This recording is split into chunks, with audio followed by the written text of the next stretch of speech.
மகாபெரிவா திருடிகளே சரணம். நம்ம இதுக்கு முன்னாடி வரைக்கும் ஆன்மீக வழியில் தான் பரிகாரங்கள் சொல்லிட்டு இருந்தோம். அதுக்கு நிறைய ரெஸ்ட்ரிக்ஷன்ஸ் இருக்குது, இன்றைக்கி செய்யுங்க நாளைக்கு செய்யுங்க அப்படின்னு. ஒரு சிலருக்கு அதெல்லாம் ஒத்து வரும், ஒரு சிலருக்கு அது ஒத்து வராது. ஒரு சிலருக்கு நம்பிக்கை இருக்கும், நம்பிக்கையோடு செஞ்சவங்க பலனடைவாங்க. கொஞ்சம் சின்ன சந்தேகம் வந்துச்சுனாலும் அவங்களால ஜெயிக்க முடியாது. அதில் நான் இந்த மாதிரி எந்த தொந்தரவுமே இல்லாமல் பிரபஞ்சத்தின் வழியில் போய் நம்மளுடைய வாழ்க்கையை மாற்றுறதுக்கும் நம்மளுடைய வாழ்க்கை செம்மையாக இருப்பதற்கும் ஒரே ஒரு வாக்கியம் தான். நீங்கள் சந்தேகப்பட்டாலும் சரி, எப்படி வேணாலும் நீங்கள் சொல்லலாம். அதை ஒரே ஒரு வாக்கியம் நம்மளுடைய வாழ்க்கை முறையை ரொம்ப எளிமையாக மாற்றும். அதை தான் இந்த பதிவில் பார்க்க போகிறோம். என்ன செய்யணும், எப்படி செய்யணும் அப்படிங்கிறது இந்த பதிவில் பார்ப்போம். அதுக்கு முன்னாடி நம்ம சேனலை சப்ஸ்கிரைப் பண்ணாதவங்க சப்ஸ்கிரைப் பண்ணி சப்போர்ட் பண்ணுங்கள். வாங்க பதிவுக்குள்ளே போகலாம்.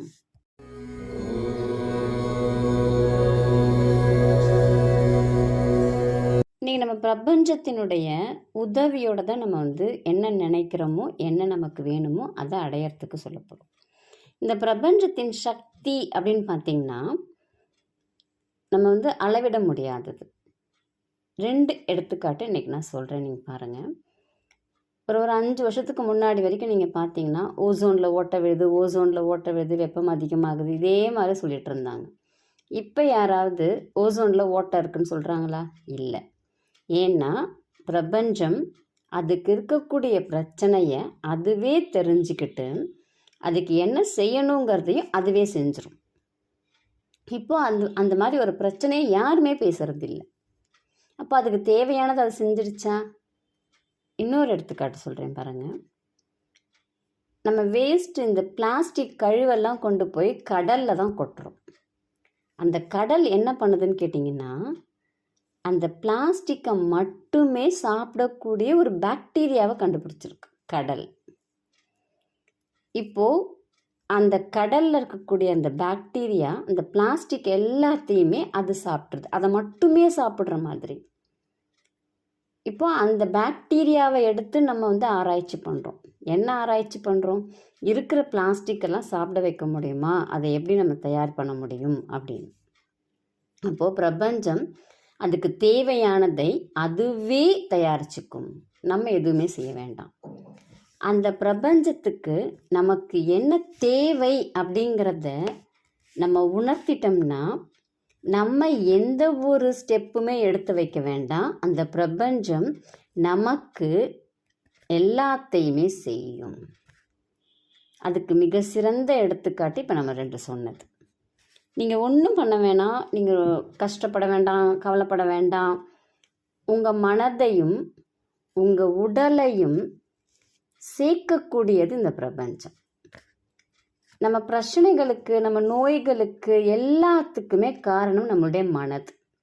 அந்த மனதை சரி செய்கிற வேலையை அந்த பிரபஞ்சத்துக்கிட்ட விட்டுட்டோம் அப்படின்னா அந்த மனதையும் சரி செஞ்சிடும், நம்மளுடைய உடலையும் சரி செஞ்சிடும். இந்த உடல் அப்படிங்கிறது ஒன்றும் பெருசாக சாதிக்காது, மனம் மட்டும்தான் சாதிக்கும். மனம் செம்மையாக இருந்துச்சுன்னா பிரச்சனைகளே கிடையாது. இதை எப்படி பண்ணலாம்? ரொம்ப எளிமையான வழி. ஒரே ஒரு வாக்கியம் மட்டும் சொல்கிறேன், உங்களுக்கு ஏற்ற மாதிரி கூட நீங்கள் அதை மாற்றிக்கலாம். பிரபஞ்சத்தின் இயல்பான மனித வாழ்வியல் முறை மீது எனக்கு முழு நம்பிக்கை உள்ளது. இது உங்களுக்கு எப்படி ஈஸியாக இருக்கும்னு நினைக்கிறீங்களோ அந்த மாதிரி கூட நீங்கள் சொல்லிக்கலாம். இதை நீங்கள் தொடர்ந்து எப்போ வேணால் சொல்லலாம். காலையில் சொல்லலாம், சாயந்தரம் சொல்லலாம், மத்தியானம் சொல்லலாம், சாப்பிட்டுக்கிட்டே சொல்லலாம், தூங்க போகும்போது சொல்லலாம், எப்படி வேணாலும் நீங்கள் சொல்லலாம். நீங்கள் பிரபஞ்சத்துக்கிட்ட அதனுடைய ஒர்க்கில் எனக்கு நம்பிக்கை இருக்குது அப்படிங்கிறத மட்டும்தான் பதிவு பண்ண போகிறீங்க. இதை பண்ணிட்டீங்கன்னா பிரபஞ்சம் உங்கள் மனதையும் மாற்றும், உங்கள் வாழ்க்கையையே மாற்றும். ரொம்ப ரொம்ப ரொம்ப எளிமையான வழி. நீங்கள் நம்பிக்கை கூட வைக்க வேணாம். இதில் இந்த வாக்கியத்தை மட்டுமே நீங்கள் சொல்லுங்கள், சும்மா டெஸ்ட் பண்ணி பார்க்கலாமேன்னு சொல்லி பாருங்கள். உங்கள் வாழ்க்கை முறையில் எவ்வளோ பெரிய மாற்றங்கள் வருதுன்னு பாருங்கள். உங்களுடைய நோயாக இருக்கட்டும், இல்லைன்னா உங்களுடைய பணமாக இருக்கட்டும், எல்லா வசதி வாய்ப்புகளிலுமே மாற்றங்கள் தன்னால் வரும். இது எப்படி நான் சொல்கிறேன் அடிச்சு அப்படின்னு பார்த்தீங்கன்னா, மனதை மாற்றணும். ஒரு இதில் படித்தது தான். ஒரு டாக்டர் ஒரு பேஷண்ட்டுக்கு ட்ரீட்மெண்ட் கொடுத்துட்டே இருக்காரு. ஆனால் அவருக்கு வந்து சரியாகவே இல்லை. ஒரு நாள் என்ன செய்கிறாருன்னா, அவர் யோசிக்கிறார், சைக்காலஜி பேஸ்டாக அவர் யோசிச்சுட்டு என்ன செய்கிறாருன்னா, அவர்கிட்ட அந்த பேஷண்ட் கிட்ட கம்யூனிகேட் பண்ணுறார். உங்களுடைய வியாதிக்கு நான் வந்து ஒரு மெடிசன் வந்து ஒரு இடத்துல கிடைக்கிது, அவங்க இப்போ தான் வந்து அதை டெஸ்ட் பண்ணிகிட்ருக்காங்க, நான் ஸ்பெஷலாக ஆர்டர் போட்டு உங்களுக்காக வர வச்சுருக்கேன், நாளைக்கு அது வருது, நாளைக்கு அது வந்து உங்களுக்கு நான் கொடுத்துட்டேன்னா உங்களுக்கு 2-3 நாள்லையே பெரிய மாற்றம் தெரியும் அப்படின்னு அந்த பேஷண்ட் கிட்ட டாக்டர் சொல்கிறார்.